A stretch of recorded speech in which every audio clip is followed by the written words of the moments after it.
A health fair will take place this Saturday at Franklin Park, organized by SEIU 1199 United Healthcare Workers. To tell us about the event is our guest from 1199, the political organizer, Darrin Howell. Thank you very much for being with us, Darrin. Thanks, Chris. 1199 has been doing this for a number of years. I can see relation to the healthcare workers. What's the reason for offering this? Really, we are a community-centered organization. A lot of our members reside in the communities in which we represent.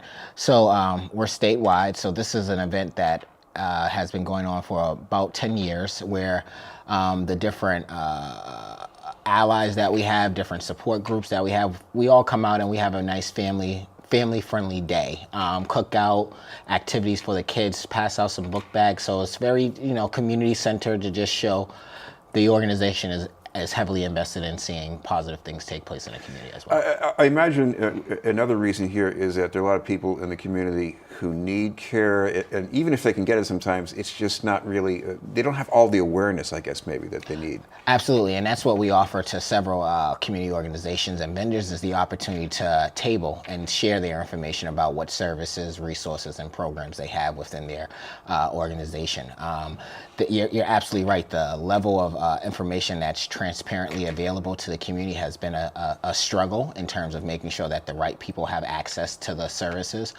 So doing events like this and others that have taken place across the city actually is a way of making sure that that specific population finds out about what's available. Now, here I'm imagining needs that are about physical health. Yes. It could have to do with obesity, high blood pressure, but also maybe emotional health too. Yes. So we've done some. We reached out to BMC, which we have several members that work at that facility. BMC will be there. We have Boston Public Health Commission will be there. So you'll be residents and community members will be in a position to be made aware of what is available for the different health needs that they might be going through. And I imagine there'll be information about wellness too. So it could be maybe about diet, farmers markets where you can get some affordable food that's really good? Absolutely. I found out my mother works at a health center, and she said this weekend is actually National Healthcare Centers Weekend. So there will be several activities being put on not only by our organization, but the health centers that's located in the community as well.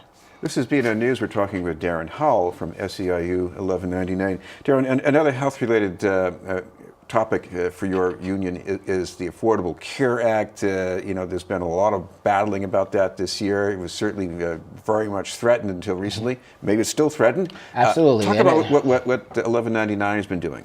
1199 has been on the forefront of the conversation around really resisting what was being proposed as Trump Care. We knew that this plan was going to devastate millions of American lives, force millions of Americans to be off of not have health coverage. What 1199 has done, since we have a strong delegation here in Massachusetts, what we did was we called other cities and other towns, and we reached out to residents to call their elected officials that's been more of on the fence or haven't really came out publicly, and we started to ask them if they wouldn't mind us patching them into their legislator to say, if you care about the ACA and you would like to see it here, please would you reach out to your elected officials. So we tried to help bridge that gap in terms of communication between legislators and the constituents that they represent. I know there's a feeling here that maybe this is more an issue in other states, but I guess even in Massachusetts, if that kind of repeal and replace bill had passed, I mean, it would be a big impact here. Absolutely. Massachusetts, there was no state that wouldn't have been affected by what was being proposed. In Massachusetts, yes, folks would have been Medicare and Medicaid funding that comes from the federal government, that would have been reduced. So there's always another way in which these states get affected, not necessarily by just kicking people off of insurance, but making sure that the resources aren't available for the institutions that require them.